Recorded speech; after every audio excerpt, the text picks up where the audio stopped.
Day 3 of my first renovation as a non-league groundsman. It was a very stop-start day today. The weather definitely was not on our side. Luckily, the volunteers arrived before me and got all the machinery out for me. So I filled the turfco up and got straight out on the pitch. And we had a volunteer going around with a seeder, so I was following the passes that he had done. And we did get the initial pass with the sand and seed done today. So after we'd done that, I decided to go up and down the middle with some more seed. I didn't do it at the same rate. I went down a little bit lower, but it just put some more seed through the middle. Obviously, on a football pitch, the most action happens down the middle of the pitch, so they advise that you put, I think it's a third more seed on there. After I'd done that, I got our root zone here, which is a mix of sand and soil. And I filled the turfco up.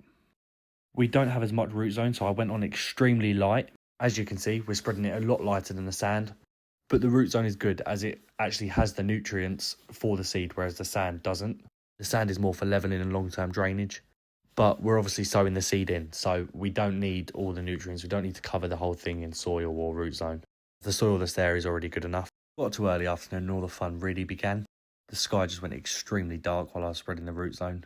Luckily, I was able to do it all through the day. We also had some very lovely hail come down.